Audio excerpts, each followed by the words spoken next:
മനുഷ്യരിൽ കാണുന്ന വളരെ വിചിത്രമായിട്ടുള്ള ഒരു പെരുമാറ്റ രീതിയെക്കുറിച്ചാണ് നമ്മളിന്ന് സംസാരിക്കാൻ പോകുന്നത്. അത് വിചിത്രമെന്ന് പറയുമ്പോൾ ഒരു കൗതുകം തോന്നുന്നു എന്തായിരിക്കുമെന്ന്. പക്ഷേ നമുക്കെല്ലാം പരിചയമുള്ളൊരു കാര്യം തന്നെയാണ്. അത് വിചിത്രമാണ് എന്നുള്ളത് ഒരു പക്ഷേ പറയുമ്പോഴായിരിക്കും ശ്രദ്ധിക്കുന്നത്. അത് വിചിത്രമാകുന്നത് നമ്മൾ വളരെ ചിരിച്ചുകൊണ്ടാണ് ആ പെരുമാറ്റം പ്രകടിപ്പിക്കാറ്. വളരെ സന്തോഷത്തോടുള്ള ചിരിയായിട്ട് നമുക്ക് തോന്നും. പക്ഷേ നമ്മൾ ചിരിച്ചുകൊണ്ട് അത് വേണ്ട വേണ്ട എന്നാണ് പറയാറ്. അതായത് ചിരിക്കുക എന്ന് പറഞ്ഞാൽ നമ്മളെ സന്തോഷിപ്പിക്കുന്ന എന്നൊന്നാണെന്നാണ്. അത് വേണം എന്ന് തോന്നുകയാണ് സ്വാഭാവികം. പക്ഷെ അത് വേണ്ട എന്ന് പറയുകയും നമ്മളത് തടയാൻ ശ്രമിക്കുകയും ചെയ്യും. എന്താണത്? അത് ഇക്കിളിയാണ്. നമ്മളൊരാളെ ഇക്കിളിയാക്കുമ്പോൾ അയാൾ ചിരിക്കുകയാണ് ചെയ്യുക. പക്ഷെ ചിരിച്ചുകൊണ്ട് നിർത്തൂ എന്നായിരിക്കും അയാൾ ശരീരപ്രകൃതം കൊണ്ട് നമ്മളോട് ആവശ്യപ്പെടുന്നത്. ഈ ഇക്കിളിയെക്കുറിച്ചാണ് നമ്മളിന്ന് സംസാരിക്കുന്നത്. പറയുമ്പോൾ ഇക്കിളി എന്ന് ഒറ്റ വാക്കിൽ പറയുമെങ്കിലും സത്യത്തിൽ മനുഷ്യർ ഈ ഇക്കിളി പെരുമാറ്റം രണ്ട് തരത്തിൽ പ്രകടിപ്പിക്കാറുണ്ട്. രണ്ടിനും രണ്ട് പേരുകളാണുള്ളത്. പേര് ഓർത്തു വെച്ചില്ലെങ്കിലും കുഴപ്പമില്ല, രണ്ട് തരമുണ്ട് എന്നുള്ള കാര്യം മാത്രം ശ്രദ്ധിച്ചാൽ മതി. ആദ്യത്തെ തരത്തെ നമ്മൾ വിളിക്കുന്നത് നിസ്മെസിസ് എന്നാണ്. നിസ്മെസിസ് എന്ന് പറഞ്ഞാൽ അത് വളരെ ലൈറ്റായിട്ട് വളരെ നിശബ്ദമായിട്ട് അനുഭവപ്പെടുന്ന ഒരു ഇക്കിളിയാണ്. എന്ന് വെച്ചാൽ നമ്മുടെ ദേഹത്തൂടെ എന്തെങ്കിലുമൊക്കെ ഒരു ചെറിയ ജീവി ഊർന്നു പോകുമ്പോഴോ ആരെങ്കിലും ഒരാളൊരു തൂവൽ വെച്ച് നമ്മുടെ ദേഹത്തൂടെ ഇങ്ങനെ പതിയെ ജെൻറ്റിലായിട്ട് ടച്ച് ചെയ്യുമ്പോഴോ നമുക്ക് തോന്നുന്ന ഒരു ഇക്കിളിയുണ്ട്. ആ ഇക്കിളിയുടെ പ്രത്യേകത അതിനോടൊപ്പം അങ്ങനെ അൺകൺട്രോൾഡ് ആയിട്ടുള്ള ചിരി നമുക്കുണ്ടാവാറില്ല. നമുക്ക് ചിരിയേക്കാൾ കൂടുതൽ ഒരു ചെറിയ പേടിയാണ് ആ സമയത്ത് അനുഭവപ്പെടുക.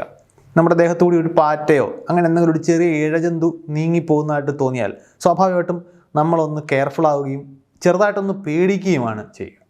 ഇതിനെയാണ് നിസ്മെസിസ് എന്ന് വിളിക്കുന്നത്. ഈ രണ്ടാമത്തേതിനെ ഗാർഗലേസിസ് എന്നാണ് വിളിക്കുന്നത്. അതാണ് നമ്മൾ പൊതുവിൽ നേരത്തെ പറഞ്ഞ ചിരിച്ചുകൊണ്ട് വല്ലാതെ അൺകൺട്രോൾഡ് ലാഫ്റ്റർ പ്രകടിപ്പിച്ചുകൊണ്ട് നമ്മൾ തടയാൻ ശ്രമിക്കുന്നത്. ഇതിനൊരു പ്രത്യേകതയുണ്ട്. ഇത് ശരീരത്തിൻ്റെ എല്ലാ ഭാഗത്തും ഒരുപോലെ അല്ല. ശരീരത്തിൻ്റെ ചില പ്രത്യേക ഭാഗങ്ങളിൽ ഈ ഗാർഗലേസിസ് കുറച്ച് സ്ട്രോങ് ആയിട്ട് നമുക്ക് അനുഭവപ്പെടും. ഇപ്പോൾ ഉദാഹരണത്തിന് നമ്മുടെ അണ്ടർ ആംസ്, അതുപോലെ നമ്മുടെ വാരിയലിൽ വരുന്ന റിബ്സിൻ്റെ ഭാഗത്ത്, നമ്മുടെ കാൽപാദങ്ങൾ, ഇവിടെയൊക്കെയാണ് നമുക്ക് പെട്ടെന്ന് ഈ ഗാർഗലേസിസ് എന്ന് പറയുന്ന ഇക്കിളി അനുഭവപ്പെടുക. ഇത് രണ്ട് തന്നെ ആയാലും എന്തുകൊണ്ടാണ് മനുഷ്യരിലെ ഈ വിചിത്രമായിട്ടുള്ള ഇക്കിളി പെരുമാറ്റം ഉരുത്തിരിഞ്ഞ് വന്നത് എന്നതിന് 100% കൃത്യമായൊരു ഉത്തരം നമുക്കറിയില്ല. പക്ഷേ ചില ഹൈപ്പോത്തസിസുകളുണ്ട്. പ്രധാനമായിട്ടും രണ്ട് ഹൈപ്പോത്തസിസുകളാണുള്ളത്. ഒന്ന്, ഇത് നമ്മുടെ സെൽഫ് ഡിഫെൻസിൻ്റെ ഒരു ഭാഗമാണ്. അതിൽ തന്നെ പ്രത്യേകിച്ച് നമ്മൾ നേരത്തെ ആദ്യം പറഞ്ഞ നിസ്മെസിസ് എന്ന് പറയുന്ന തരം ഇക്കിളി, അത് നമ്മൾ നോക്കിക്കഴിഞ്ഞാൽ നമ്മുടെ ദേഹത്തൂടെ എന്തെങ്കിലും ഒരു സംഗതി ഊർന്നു പോകുമ്പോൾ നമ്മൾ പെട്ടെന്ന് എന്തോ അപകടം സംഭവിക്കാൻ പോകുന്നു എന്നുള്ള മട്ടിൽ നമ്മളതിനെ കെയർഫുള്ളായിട്ട് നോക്കിക്കാണും. അപ്പോൾ അതൊരു സെൽഫ് ഡിഫെൻസ് മെക്കാനിസമായിട്ട് കാണാം. രണ്ടാമത്തെ ഭാഗം ഗാർഗലേസിസ് എന്ന് പറയുന്നത് ഈ പല പർപ്പസുകൾക്ക് വേണ്ടി ഉരുത്തിരിഞ്ഞതായിട്ട് അഭിപ്രായങ്ങളുണ്ട്. അതിലൊന്ന് സോഷ്യൽ ബോണ്ടിങ് എന്ന് പറയുന്ന ഒരു ആസ്പെക്റ്റാണ്. മനുഷ്യൻ സാമൂഹിക ജീവിയാണ്. സാമൂഹിക ബന്ധങ്ങൾ നമ്മളെ അതിജീവനത്തിന് വല്ലാതെ സഹായിച്ചിട്ടുമുണ്ട്. ഈ ഗാർഗലേസിസ് എന്ന് പറയുന്ന തരം ഇക്കിളി എന്ന് പറയുന്നത് നമുക്കറിയാം, അങ്ങനെ എല്ലാവർക്കും നമ്മളിൽ ഈ ഇക്കിളി ഉണ്ടാക്കാൻ കഴിയില്ല. അത് നമ്മളുമായി സാമൂഹിക അടുപ്പമുള്ളവർക്ക്, നമുക്ക് വിശ്വാസമുള്ളവർക്ക്, നമ്മളോട് ഇൻറ്റിമസി ഉള്ള ആളുകൾക്ക് മാത്രമേ നമ്മളെ അങ്ങനെ ഇക്കിളിപ്പെടുത്താൻ പറ്റൂ. അങ്ങനെ ഇക്കിളിപ്പെടുത്താനുള്ള സാഹചര്യവും സ്വാതന്ത്ര്യവും നമ്മൾ കൊടുക്കണമെങ്കിലും അവർ നമുക്ക് വേണ്ടപ്പെട്ട ആളായിരിക്കണം. അങ്ങനെ ഒരാൾ ചെയ്തു കഴിഞ്ഞാൽ നമുക്കത് ചിരിയോടുകൂടി അതിനോട് പ്രതികരിക്കാൻ കഴിയണമെങ്കിലും അവർ നമ്മളോട് വേണ്ടപ്പെട്ട ആളായിരിക്കണം. പ്രത്യേകിച്ച് പാരൻസിനും കുട്ടികൾക്കും ഇടയിലാണ് ഈ തരം ഇക്കിളിക്ക് കൂടുതൽ പ്രാധാന്യം. അതുകൊണ്ട് തന്നെ ഇത് ഒരു സോഷ്യൽ ബോണ്ടിങ്ങിൻ്റെ ഭാഗമായിട്ട് ഉരുത്തിരിഞ്ഞതാണ് എന്ന അഭിപ്രായമുണ്ട്.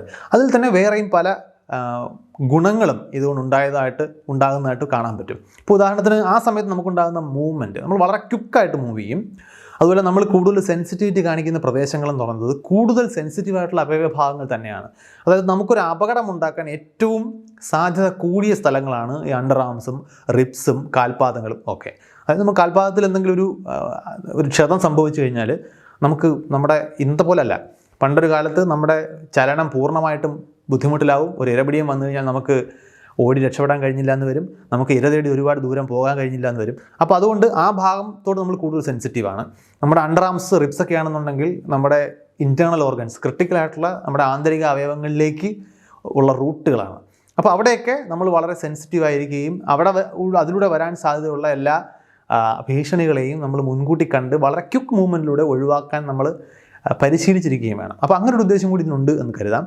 പിന്നെ പറഞ്ഞതുപോലെ അവിടെ തൊടാൻ ഫ്രീഡമുള്ള ഒരാൾ, അവിടെ നമ്മളോട് സ്പർശിക്കാൻ സ്വാതന്ത്ര്യമുള്ള ഒരാളെന്ന് പറഞ്ഞാൽ നമുക്ക് അത്ര വിശ്വാസമുള്ള ആളാണ് എന്നതുകൊണ്ടുകൂടി നമുക്ക് ഈ ഒരു സോഷ്യൽ ബോണ്ടിങ് ഉണ്ടായി വരുന്നതിനും ഇത് സഹായകരമാകും. ഇനി മറ്റൊരു അഭിപ്രായമുള്ളത് ഇതൊരു പ്രീ നേറ്റൽ ബിഹേവിയറാണ്. അതായത് ഗർഭാവസ്ഥയിലായിരിക്കുന്ന സമയത്ത് തന്നെ കുഞ്ഞൊരു കംഫർട്ടബിളായിട്ടുള്ള ഒരു പൊസിഷൻ, ഗർഭപാത്രത്തിൽ ഒരു കംഫർട്ടബിൾ പൊസിഷനിലേക്ക് വരാൻ വേണ്ടി കുഞ്ഞിനെ സഹായിച്ചിട്ടുള്ള ചിലതരം മൂവ്മെൻറ്റുകളാണ് നമുക്ക് ഇക്കിളിയായിട്ട് അനുഭവപ്പെടുന്നത് എന്നും സിദ്ധാന്തങ്ങളുണ്ട്. എന്തു തന്നെ ആയാലും മനുഷ്യർ ഈ പെരുമാറ്റം പല രീതിയിൽ, വിചിത്രമായിട്ടുള്ള രീതിയിൽ പ്രകടിപ്പിക്കാറുണ്ട്. പക്ഷേ അതിന് ചില ഇവല്യൂഷണറി അഡ്വാൻറ്റേജസ് ഉണ്ട് എന്ന് നമുക്കെന്നറിയാം. ഇനിയൊരു ചോദ്യമുള്ളത്, നമുക്ക് നമ്മളെ തന്നെ ഇക്ലിയാക്കാൻ പറ്റുമോ എന്നുള്ളതാണ്.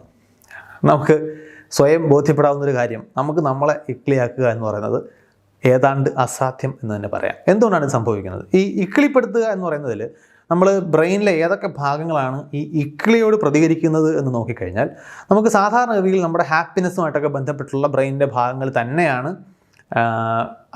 അവിടെയും ഇൻവോൾവ് ആയിരിക്കുന്നതെന്ന് കാണാം. പക്ഷേ ഇതിന് പുറമെ ഇക്കിളി കാരണമുള്ള ചിരിയിൽ ഈ തലാമസ് എന്ന് പറയുന്ന ബ്രെയിനിൻ്റെ ഭാഗം കൂടി ഇൻവോൾവ് ആണ്.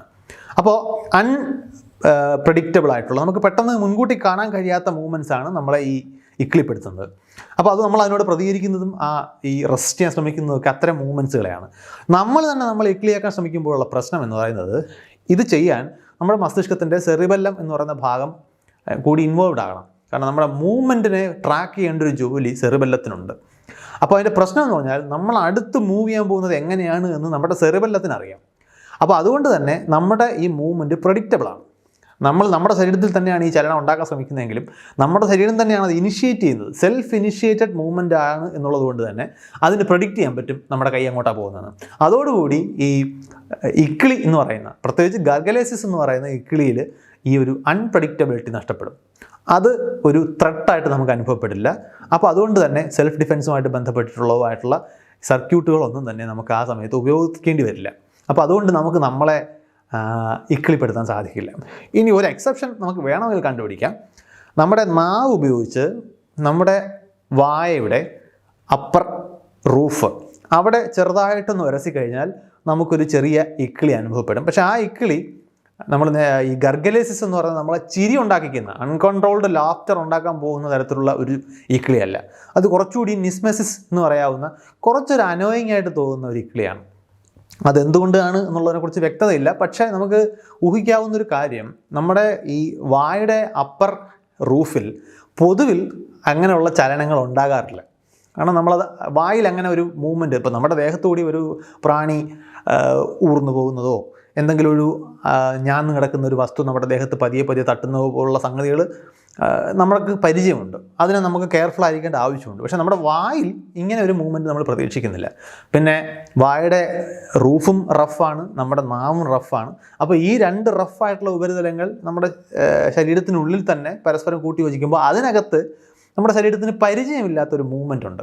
അതൊരു പക്ഷേ നിസ്മെസിസിന് സമാനമായിട്ടുള്ള കുറച്ച് ഇറിറ്റേറ്റിംഗ് ആയിട്ടുള്ള ഒരു ഇക്കിളി ഉണ്ടാക്കിയേക്കാം എന്നേ ഉള്ളൂ. പക്ഷേ ജനറലി നമുക്ക് നമ്മളെ ഇക്കിളിയാക്കാൻ പറ്റുമെന്ന ചോദ്യത്തിന് ഉത്തരം പറ്റില്ല എന്നുള്ളതാണ്. കാരണം ആ ചലനം നമുക്ക് പ്രഡിക്റ്റബിളാണ്, നമ്മൾ തന്നെ ഇനിഷ്യേറ്റ് ചെയ്യുന്ന ചലനമാണ് എന്നുള്ളതുകൊണ്ട് തന്നെ.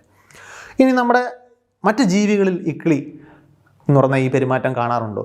ഉണ്ട്. പ്രത്യേകിച്ച് നമ്മളുടെ ക്ലോസ് ജെനറ്റിക് റിലേറ്റീവ്സ് ആയിട്ടുള്ള പ്രൈമേറ്റുകൾ, ഇപ്പോൾ ചിമ്പാൻസികളും ഗൊറില്ലകളും ഒക്കെ പോലുള്ള നമ്മുടെ ക്ലോസ് കസിൻസ് ആയിട്ടുള്ള ജീവികളിൽ ഇത് നമുക്ക് കാണാൻ പറ്റും. അവരെ ഇക്കിളിയാക്കി കഴിഞ്ഞാൽ അവരും ചിരിക്കുന്നത് പോലുള്ള പെരുമാറ്റങ്ങൾ കാണിക്കും. അത് മാത്രമല്ല, ഈ ജീവികളിലേക്ക് നമ്മൾ നോക്കിക്കഴിഞ്ഞാൽ ഇവരുടെ എല്ലാം ശരീരത്തിൽ ഒരേ സ്ഥലങ്ങൾ, ശരീരത്തിൻ്റെ ഒരേ ഭാഗങ്ങൾ തന്നെയാണ് ഈ ഇക്കിളിയോട് കൂടുതൽ നന്നായിട്ട് റെസ്പോണ്ട് ചെയ്യുന്നതെന്നും കാണാം. അപ്പോൾ അതുകൊണ്ട് തന്നെ എൻ്റെ അർത്ഥം ഇതിന് ഒരു പരിണാമപരമായിട്ടുള്ള റൂട്ടുണ്ട്. ഇനി അതുപോലെ ഈ എലികളുടെ അടിവയറ്റിലൊക്കെ ഈ ഇക്കിളിപ്പെടുത്തുന്ന തരത്തിലുള്ള ചലനങ്ങൾ ഉണ്ടായിക്കഴിഞ്ഞാൽ അവ ഈ ചിരിക്കുന്നതിന് സമാനമായിട്ടുള്ള ഈ ചിർപ്പിംഗ് സൗണ്ട് പ്രകടിപ്പിക്കുന്നതായിട്ട് നമ്മൾ കണ്ടിട്ടുണ്ട്. അതുപോലെ പട്ടികൾ, പൂച്ചകൾ, ഇവർക്കുമൊക്കെ ഈ ഇക്കിളിയോട് അവർ റെസ്പോണ്ട് ചെയ്യും. ഇനി ഈ നമ്മുടെ പശുക്കൾ, കുതിരകൾ, ഇവരൊക്കെ നിങ്ങൾ നോക്കിക്കഴിഞ്ഞാൽ അവരുടെ ദേഹത്ത് ഈ പ്രാണികളൊക്കെ വന്നിരിക്കുകയാണെന്നുണ്ടെങ്കിൽ ഇത് വാലുപയോഗിച്ച് അതിനെ ആട്ടി ഓടിക്കാൻ ശ്രമിക്കുന്നത് കാണാൻ പറ്റും. അപ്പോൾ ഈ ജീവികളുടെ സാന്നിധ്യവും സത്യത്തിൽ ഇതുപോലെ ഒരു ഇക്കിളി സ്വഭാവം ഈ ഉണ്ടാക്കിയെടുക്കുന്നുണ്ട് നമുക്ക് കാണാൻ പറ്റും. എന്നാൽ ഇതിനപ്പുറത്തേക്ക് ഈ സോളിറ്ററി ആയിട്ടുള്ള ഏകാന്ത ജീവിതശൈലി പിന്തുടരുന്ന ജീവികളിലേക്ക് വന്നു കഴിഞ്ഞാൽ, ഇപ്പോൾ കടുവയോ ഒക്കെ എടുത്തു കഴിഞ്ഞാൽ ഇത്തരം ജീവികളിലുള്ള ഈ സെൻട്രൽ നെർവസ് സിസ്റ്റം, അവരുടെ കേന്ദ്ര നാഡീവ്യൂഹം അത്ര അങ്ങോട്ട് ഡെവലപ്ഡ് ആയിരിക്കില്ല. കാരണം ഈ കേന്ദ്ര നാഡീവ്യൂഹത്തിൻ്റെ പ്രധാന പണി സോഷ്യൽ ലൈഫിലെ കാര്യങ്ങൾ മാനേജ് ചെയ്യുക എന്നുള്ളതാണ്. അതുകൊണ്ട് ഈ സോളിറ്ററി ആയിട്ട് ജീവിക്കുന്ന ജീവികളിൽ ഈ സെൻട്രൽ നെർവസ് സിസ്റ്റം അത്ര അങ്ങോട്ട് ഡെവലപ്ഡ് ആയിരിക്കില്ല. അതുകൊണ്ട് തന്നെ ആകണം ഒരുപക്ഷെ അത്തരം ജീവികളിൽ ഈ ഇക്കിളിയോടുള്ള പ്രതികരണം നമുക്കങ്ങനെ സാധാരണമായിട്ട് കാണാൻ പറ്റില്ല. അപ്പോൾ പറഞ്ഞു വരുമ്പോൾ വളരെ വിചിത്രമായിട്ടുള്ള ഒരു കാര്യമാണ് എങ്കിൽ പോലും ഇക്കിളിക്ക് പിന്നിൽ വളരെ ഗൗരവകരമായിട്ടുള്ള പല പരിണാമ വഴികളിലൂടെ വന്നിട്ടുള്ള കുറേ കാരണങ്ങൾ നമുക്ക് കണ്ടെത്താൻ പറ്റും. മറ്റൊരു വിഷയമായിട്ട് നമുക്ക് പിന്നെയും കാണാം. ബൈ.